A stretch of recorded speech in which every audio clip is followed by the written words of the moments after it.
بسم الله والحمد لله والصلاة والسلام على سيد الأنبياء والمرسلين وبعد.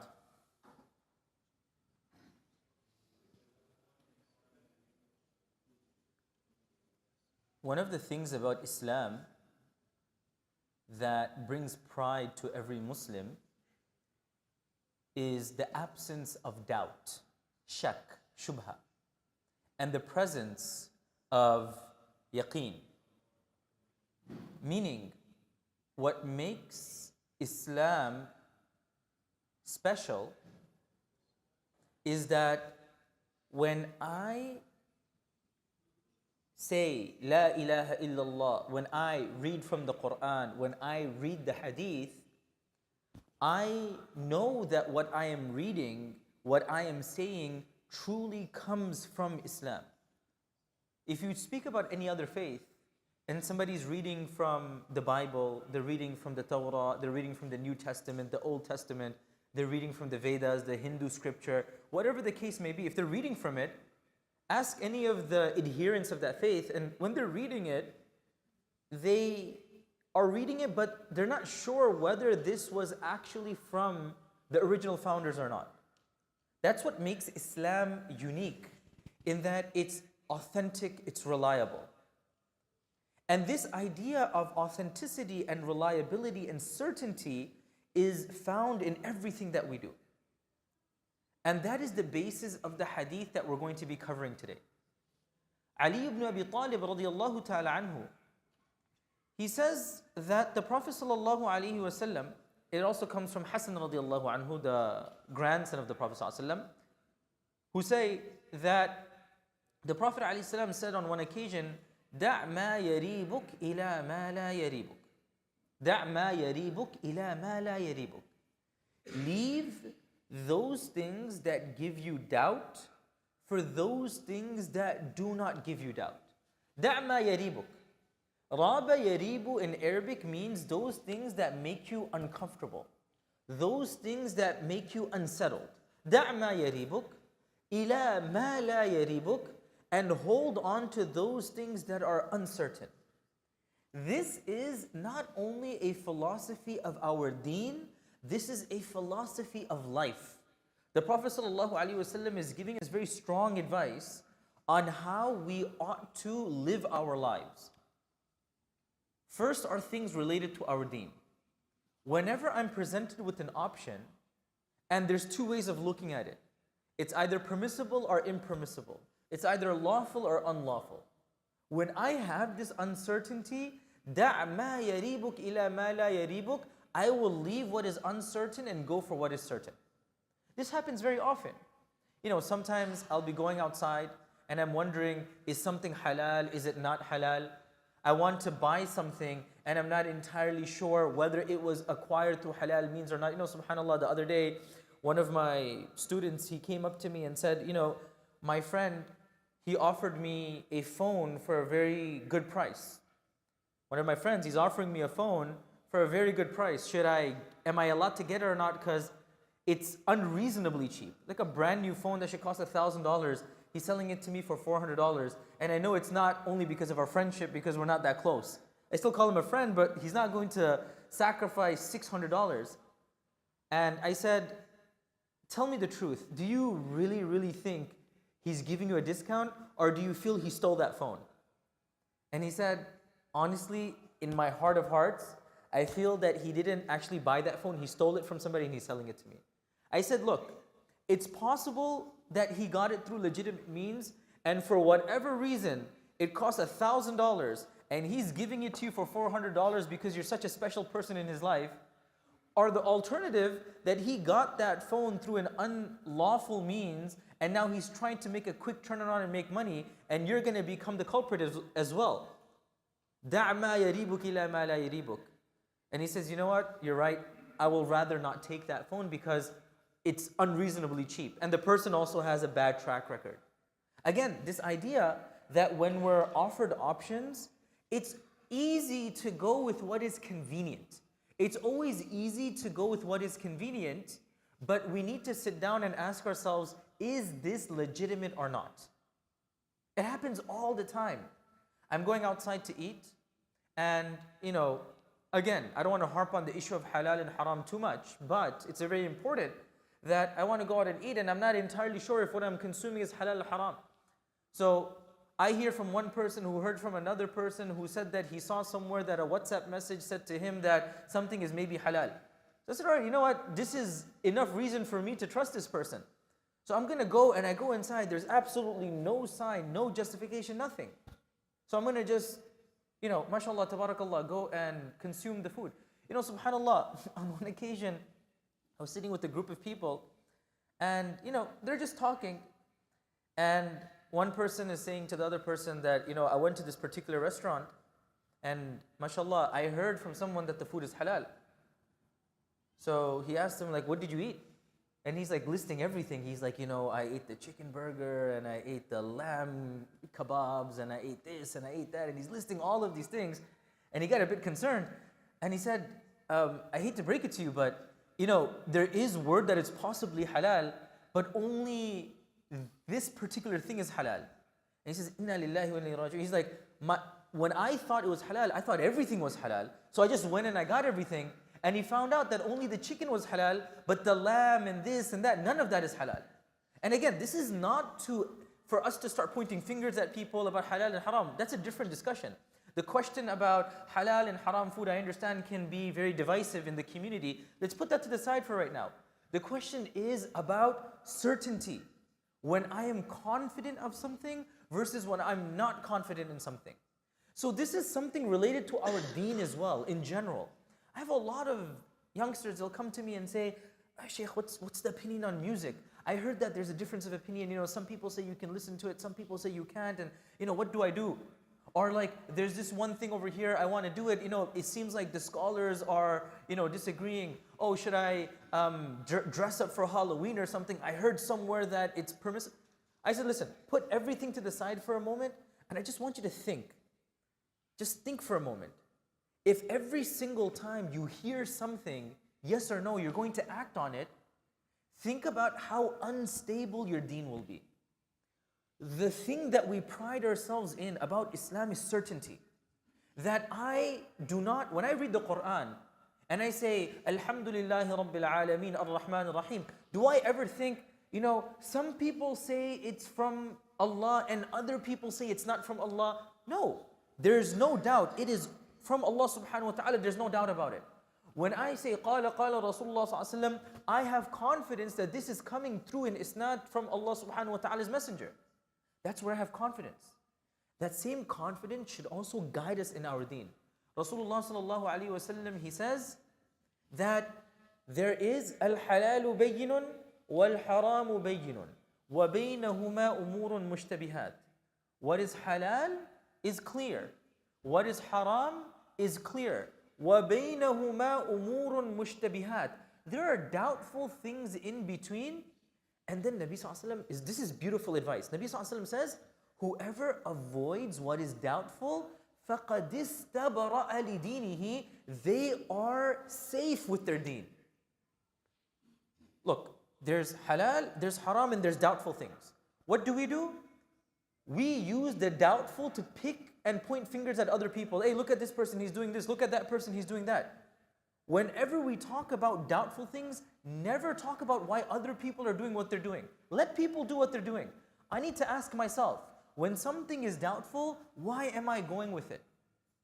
If something is uncertain, why am I opting for it? And one of the beautiful things about our deen is, and this is a saying in English as well, if you take care of the dimes, the dollars will take care of themselves. If you take care of the dimes, the dollars will take care of themselves. We should think about our iman as like a fortress. Any fortress doesn't just have the outskirts. There's more than just the outskirts. We also have a buffer on the outside. Let's say, for instance, there's a fortress, and an army comes. There's no way the army is going to come straight right into that fortress. What happens? That fortress will have scouts outside. We'll have a buffer outside. We'll try to slow down the army before they get into the main fortress. Our iman needs to be very similar. We have the core tenets of Islam. We have our salah, we have our zakah, we have our hajj, we have our Ramadan fast, we have our reading of the Quran. We have things that we have to do. But the way we build a buffer, we build a protection outside, is by doing those things that may not be necessary, but they're helpful. Because when I start compromising on small things here, small things there, small things there, eventually it begins to build up and the whole thing will collapse. Think about a building. One person comes, he makes a crack. The next person comes, makes a crack. The next person comes, makes a crack. After a while, there's going to be so many cracks, the thing is going to compromise and break down. So now I come back to my life. I'll tell myself, you know what? I'm going out to eat one day, I'll go easy, no problem. You know, maybe halal, maybe not haram, it's fine. Let's not be too strict about it, it's fine. So, one crack, fine. My iman doesn't break, nothing's wrong. Then the next day I have a business and somebody comes to me and says, hey, you want to invest in this, you want to buy this, I'm not entirely sure if it's right. And I'm like, you know what? It's not haram, 100%, it's doubtful, all right, fine. There's another crack on my iman. Then the next day, I'm telling myself, listen, I didn't pray Isha Salah. I'm very tired, let me go to sleep. I might wake up, I might not wake up, I'm not entirely sure, let me just go to sleep. So I go to sleep, I wake up, I miss my Isha Salah. Another crack on that wall. Then the next day, I'm going outside and I think to myself that, you know what? I haven't gone to the masjid. Who said it's necessary to go to the masjid? Who says it's fard? I'm not going to go today. I'm not going to go tomorrow. I'm not going to go the week after that. Another crack. And while one crack on its own is not enough to break that wall, accumulatively, over time, slowly but surely, after a while, I start to feel this darkness. I start to feel that my iman isn't strong. I'm feeling doubtful. I'm feeling down. I don't feel connected to the Quran. I don't feel connected to Islam. I notice that in my family, there's no peace. And I start thinking to myself, I wonder, what is it? Is it this? Is it that? It's not one particular thing. It's everything put together. Even though they're small, they begin to break down that wall. And I want to emphasize, when we talk about things that are doubtful, never make it a point of pointing fingers at other people. That, oh, look at this person, I see him going to this restaurant or that restaurant. Or look at this person, he's in this business or that business. Oh, look at this person, I don't see him in the masjid so often. Oh, or look at this person, he's praying tarawih, this place. Put all of that to the side. Doubtful matters are a me issue. It's about me. Yes, if somebody's clear-cut doing haram, this person is consuming alcohol, this person is engaging in riba, this person is lying, then yes, let me point fingers and help that person to correct himself. But when things are doubtful, never make it an issue about other people, make it an issue about yourself. How can I, as a person, build and develop this wall of mine and never compromise? So coming back to the hadith, Rasulullah sallallahu alaihi wasallam, he says, "Da' ma yaribuk ila ma la yaribuk." Leave those things that are doubtful and hold on to those things that are certain. The number of times I have seen this, subhanallah, it's small compromises that are fine once in a while for whatever reason, but once they begin to build up, you'll notice this with children as well. You'll see a child, 14 years old, just going into high school, just reached puberty, and now the changes are beginning. You'll notice one change over here, the person's dressing is changing. A person will say, listen, there's nothing wrong with dressing. Let the person dress however they want. One small issue. In and of itself is nothing major. In and of itself is nothing major, but it's one crack. Then the next day, I noticed that my child's speaking is slightly changing. They're not as respectful as they were. In and of itself, is that destructive? No, but another crack. Then the next day, I see that my son is not that interested to come to the masjid as much. Again, is it enough? No. Then the next day, I see him hanging out with some people, and I'm not too comfortable. He's like, listen, this is just one time, Baba, give me a chance, don't worry about it, I'm gonna be back. Then the next time I see they're coming home really late. And I'm like, these small cracks begin to add up, and before you know it, when that wall comes down, I'm thinking to myself, oh, I wonder what happened. Is it this? Is it that? It's never one thing. It's all of the things to put together. So when I'm saying that this hadith is a philosophy of life, it is teaching us that if you take care of the dimes, if you take care of the quarters, the dollars will take care of themselves. Never let somebody say to you, why are you being so strict? Why are you being so pious and religious? Why are you going to the masjid, or why are you praying your sunnah, and why are you... Hold on to this, because when you take care of the smaller things, the bigger things will take care of themselves. And I'm going to end with this analogy. Think about, again, this fortress. When you do not have a buffer, subhanAllah, I was just reading about, Muhammad al-Fatih. Muhammad al-Fatih is one of the great Ottoman conquerors. He conquered Constantinople. What we know is Istanbul nowadays. There's a hadith that says, one day, O Muslims, you will conquer Constantinople. Constantinople was like the vanguard of the entire Roman Empire. And many people tried to get through into Constantinople, but they couldn't, because the walls were so fortified, it was nearly impossible to break into the walls. They tried. Even Muhammad al-Fatih, his father, Murad II, he tried and he failed. So many people tried. Why? The inside army is weak, but the walls around it were very strong. But subhanAllah, Muhammad al-Fatih, the way he conquered the walls was very strategic. He found a weak spot in the side, and he took all of his boats on land, not on water. He took his boats on land and circumvented the side to get to the weaker side of the wall, and he broke down the wall. But it's interesting to think that a weak empire such as Constantine's empire of Constantinople was very weak, but that buffer, that wall was so strong, for years and centuries it kept off invading armies. And subhanAllah, it makes me think so much about our iman, that for whatever reason, if my iman is not that strong, you know what, it's not that strong, it's not on the level I would like, the buffer that we have, these small actions. What small actions? I pray my sunnah before the salah. I make dua after salah. I read Surah Yasin in the morning. I do my adhkar in the morning. I read Quran before I sleep. I play Quran in the house. I recite dua when I'm going to eat. I make sure the food that I consume is 100% halal. I make sure my source of income is 100% halal. I make sure that I may not be doing dhikr from my tongue, but never is a foul word coming out of my tongue. When I do that, that wall begins to get strong and strong and strong.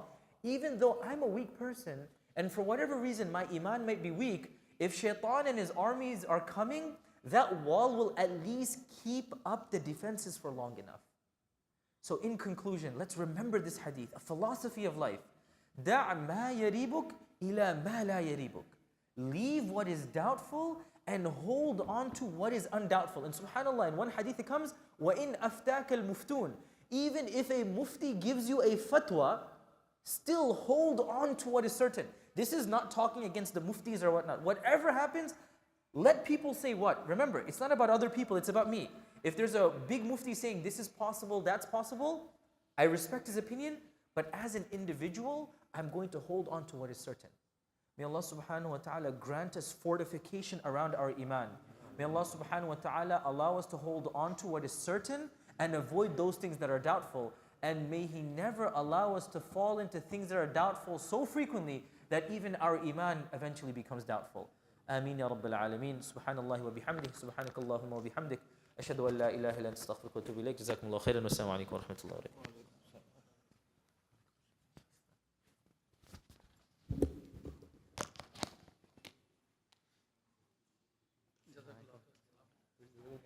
He didn't come.